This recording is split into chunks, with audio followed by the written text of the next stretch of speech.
me chamaram mais a atenção. Talvez elas possam ajudar você também.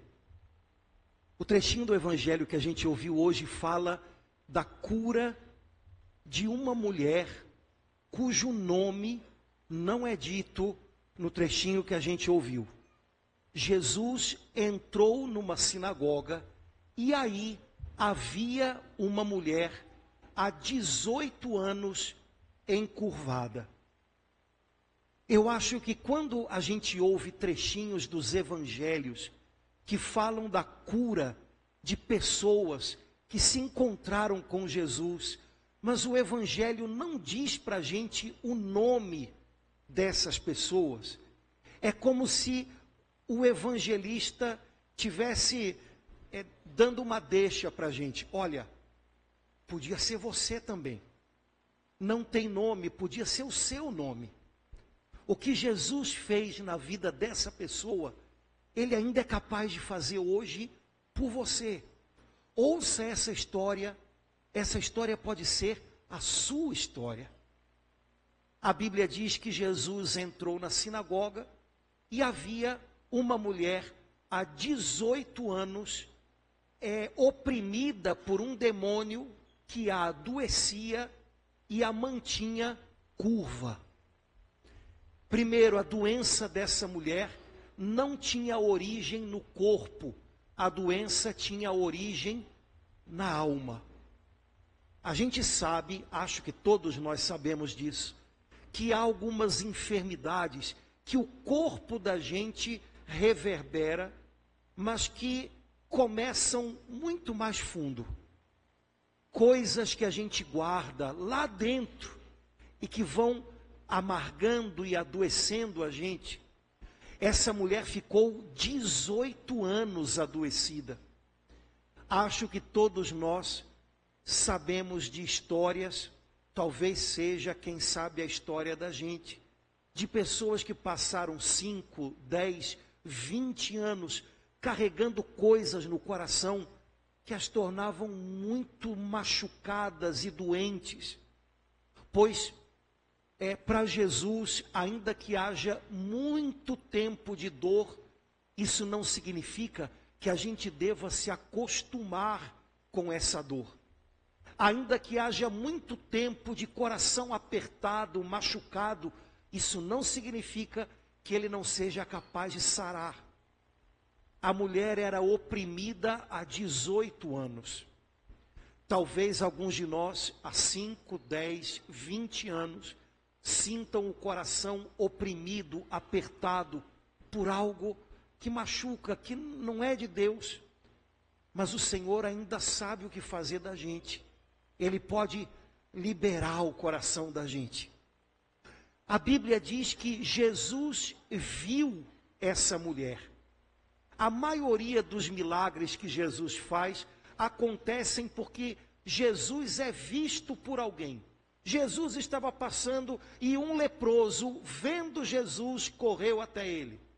Jesus estava passando e Zaqueu subiu na árvore para ver Jesus. Mas existem 2 milagres que acontecem em que Jesus vê primeiro a pessoa. Esse milagre, Jesus viu a mulher encurvada. E o milagre da ressurreição do jovenzinho, filho da viúva de Naim. A mulher chorava o seu filho morto, Jesus a viu e teve compaixão. Existem momentos na vida da gente em que a gente demora para ver Jesus, mas Jesus todo o tempo nos vê. Existem momentos na vida da gente em que a gente tem dificuldade de encontrar Jesus e a gente tem até a impressão de que Ele está longe. Jesus está muito mais perto do que você imagina. E Ele constantemente vê a gente. Jesus viu aquela mulher que estava encurvada e não conseguia se endireitar. De novo, parece que ela é um retrato da gente. A gente também, às vezes, vai sendo encurvado pelo peso da vida. E quem disse que a gente sabe se endireitar? A gente vai afundando debaixo dos pesos, né, das mochilas do passado. E quem disse que a gente sabe se acertar de novo? Senhor, eu me tornei uma pessoa encolhida diante da vida, encurvada diante da vida, mas eu não sei voltar a ficar de pé, eu não sei voltar a levantar a cabeça. Essa mulher do Evangelho não conseguia se endireitar, como a gente também não consegue. Mas Jesus a viu, Jesus chamou por ela, e Jesus deu para ela uma notícia: mulher, de hoje em diante, você está livre da sua doença. E a mulher ainda era encurvada. Eu acho que nessa hora Jesus começou a curar essa mulher, mas como Jesus sabia que a doença tinha as raízes na alma, Jesus quis sacudir um pouquinho o coração dela para ensiná-la a acreditar de novo. Depois de 18 anos, mulher, hoje você está livre da sua doença, ainda encurvada. É como se Jesus quisesse dizer para ela: volta a acreditar. Para que endireite o seu ombro, o seu pescoço, primeiro tem que se endireitar o seu coração. De hoje em diante você está livre. Essa doença não é mais a sua escravidão. Sabe, irmãos, há coisas que Jesus faz na nossa vida que começam dentro e depois elas começam a transbordar. Há coisas na nossa vida que, para que a gente seja capaz de arrumá-las de um jeito melhor, primeiro a gente tem que acreditar aqui: o Senhor não me quer escravo disso. O Senhor não me quer eternamente encurvado, amuado diante da vida. Ele me quer de pé. Mulher, de hoje em diante, essa doença não te aprisiona mais. Sabe, acho que todos nós aqui já conhecemos pessoas que tinham doenças, mas a doença não tinha essas pessoas. Tem a doença, mas a pessoa está lutando. E talvez nós tenhamos conhecido pessoas que não tinham doenças, mas uma doença que elas imaginavam as tinha, prisioneiras. Porque isso é dentro. Jesus então impôs as mãos sobre essa mulher. É como se Jesus quisesse que ela se sentisse protegida. E a Bíblia diz que enquanto Jesus colocava as mãos sobre ela, ela se endireitava. Irmãos, a gente só consegue endireitar o coração da gente, a alma da gente, debaixo das mãos de Jesus. Eu preciso estar cada dia debaixo das mãos de Jesus. É debaixo das mãos dele que eu sou protegido, que eu sou guardado, que eu sou refeito, que eu sou renovado. Sempre volte para debaixo das mãos de Jesus. A nossa vida é tão agitada e a gente corre tanto, que a gente corre também o risco de acabar se perdendo dele. Volte para debaixo das mãos de Jesus.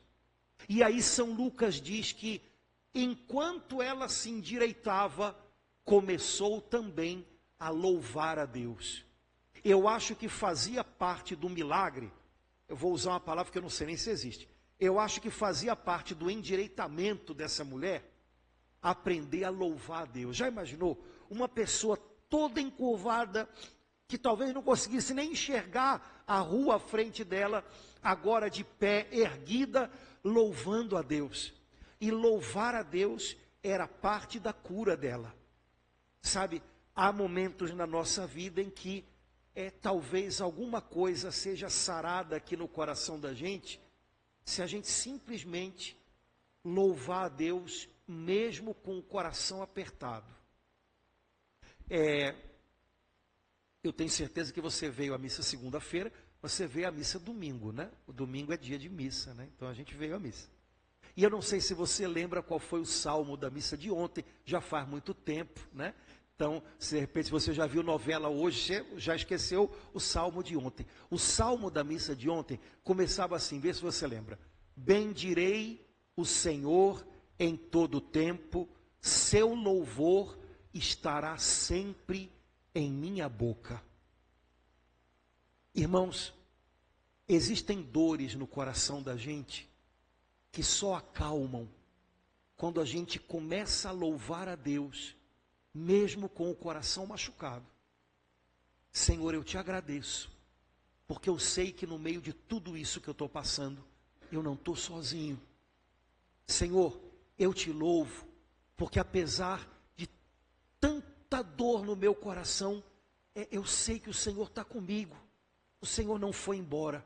O Senhor é o meu amigo mais fiel. Obrigado, Senhor. Abrindo e fechando parênteses, há uns anos atrás a minha mãe faleceu, e ela faleceu aqui no Rio, mas eu estava na Itália.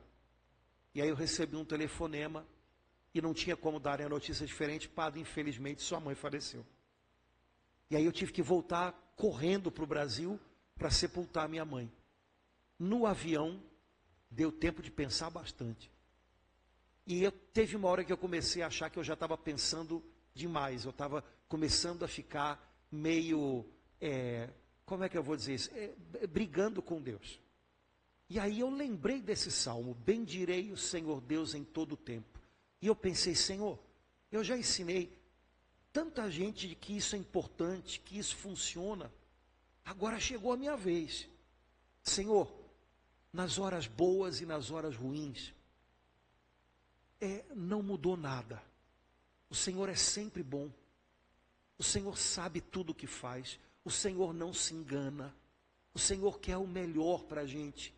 Então foi tudo do jeitinho que o Senhor desejou, permitiu. Bendirei o Senhor Deus em todo o tempo. Também indo sepultar minha mãe.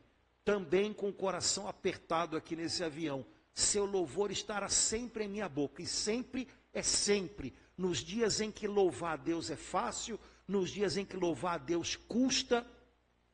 Quando o avião desceu aqui no Rio, o coração já estava diferente. Apertado, mas não amargo. Louvar a Deus, às vezes, endireita o coração da gente. E existem dores na nossa alma que só acalmam se a gente transforma a dor em louvor. Se a gente descobre que mesmo o coração doído pode agradecer. As pessoas que vieram hoje rezar pelos seus falecidos sabem que no fundo isso é verdade.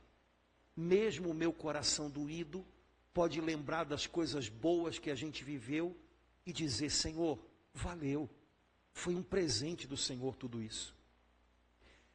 A mulher se endireitou, e sempre tem alguém que acha que alguma coisa não está boa. Lá na sinagoga também. O chefe da sinagoga reclamou com Jesus. Hoje é sábado. Sábado não é dia de curar pessoas doentes. O Senhor podia ter deixado para amanhã. E a resposta que Jesus deu para aquele homem foi mais ou menos assim: essa mulher é uma filha amada de Deus. Como é que eu poderia deixá-la para amanhã? Irmãos, Jesus nunca deixa a gente para amanhã. Talvez tudo na nossa vida não se resolva num dia só. Mas quando Jesus entra na vida da gente, hoje, alguma coisa já começa a mudar. Nem sempre dá para mudar tudo num único dia. Há coisas que vão precisar de um grande recomeço. Mas quando Jesus chega na vida da gente, Ele nunca chega para nos deixar para depois. Hoje, a presença dEle acalma o nosso coração. Hoje, a presença dEle endireita o nosso interior. Hoje, a presença dEle faz a gente voltar a acreditar que Deus ainda tem algo bom para a gente. Talvez não seja toda a mudança, mas o começo é sempre para já. Jesus se importa com a gente hoje. Hoje. O salmo que a gente rezou, e já estou acabando, tem uma frasezinha que disse tão bonito: o Senhor é um Deus que carrega os nossos fardos. A gente sabe que às vezes os nossos fardos pesam muito, e o risco que a gente corre é de se encurvar debaixo deles. Mas a Bíblia diz que quando eu tenho um fardo a carregar, eu posso dividi-lo com o Senhor. E Ele é um Deus que me ajuda a carregar meus fardos. com a ajuda dele, ainda que o fardo seja pesado, ele não vai me esmagar. E de repente eu descubro uma outra coisa linda. Às vezes é debaixo do meu fardo que eu tenho um encontro especial com Jesus. Acho que todo mundo, pelo menos o pessoal um pouquinho mais velho, todo mundo aqui viu aquele filme A Paixão de Cristo, do Mel Gibson. Você viu esse filme? Pelo menos um pedaço dele. Esse filme tem muita coisa bonita, mas tem uma coisa em especial que eu acho muito bonita. Quando Jesus está subindo o Calvário, chega uma hora em que Jesus não aguenta mais. Então os soldados romanos pegam um homem no meio da multidão para levar a cruz junto com Jesus. A gente sabe que esse homem se chamava Simão Cirineu. Quando os soldados pegam um homem para levar a cruz com Jesus, ele briga, porque, gente, naquele tempo, cruz era um suplício para matar gente terrível, era uma vergonha. E aquele homem estava voltando do trabalho e ele ia ter que carregar uma cruz, mas ele era um homem de bem. Então ele vai para debaixo da cruz, muito contrariado, com muita raiva. Mas debaixo da cruz ele olha e de repente Jesus olha para ele e os olhares se encontram. E aí ele baixa os olhos. E daqui a pouco ele olha de novo e Jesus continua olhando para ele e aí ele baixa os olhos já diferente. Quando eles chegam no alto do Calvário e jogam a cruz para pregar Jesus nela, Simão Cirineu parece que vai junto, ele faz assim, como quem diz, eu não quero me afastar de você, ainda que seja debaixo de uma cruz. Irmãos, eu tenho certeza que todos nós aqui temos muita história para contar, e talvez uma das histórias que a gente pudesse contar é de algum encontro que a gente teve com Jesus, justo numa dessas horas em que a cruz pesa bastante nos ombros da gente. Talvez a gente olhe para trás e diga, se ele não tivesse lá comigo, eu tinha entregado os pontos. Eu estava deitado numa cama até agora, deprimido, triste. Ele me ajudou a carregar esse fardo. Eu dividi com ele a minha cruz, e a cruz não me esmagou mais. E de repente eu descobri como é bom ter Jesus na minha vida. Quem sabe hoje o Senhor não está convidando a gente para mais uma vez dividir os nossos fardos com Ele. Preocupação com a família, desemprego, uma enfermidade, uma depressão com a qual a gente está lutando, o medo de alguma coisa, um plano que a gente tem para o futuro, são coisas que são pesadas, mas quem sabe hoje Jesus não está dizendo para a gente, divide isso comigo. Eu quero ajudar você a levar esse fardo. Eu quero que você descubra que eu estou aqui do seu lado. E eu quero que você se endireite e olhe para frente, porque a gente tem um caminho para prosseguir, mesmo com essa cruz. O caminho ainda não terminou. Volta a olhar para frente. Que a gente possa hoje dividir os nossos fardos com Jesus, que eles não nos esmaguem mais e que eles não encurvem mais a gente, mas que com a ajuda do Senhor, com quem a gente divide os nossos fardos, a gente possa se endireitar para viver a vida, para viver as nossas lutas, com a certeza de que Ele dirige os nossos passos e Ele ainda tem um caminho para a gente ir pela frente. Esse caminho vale muito a pena se a gente for fiel e fiel até o fim. Vamos ficar de pé? Vamos pedir a intercessão do nosso padroeiro São Judas Tadeu, pedindo que ele que foi fiel a Jesus até o fim, nos ajude também a ser fiéis ao Senhor e a levar o nosso fardo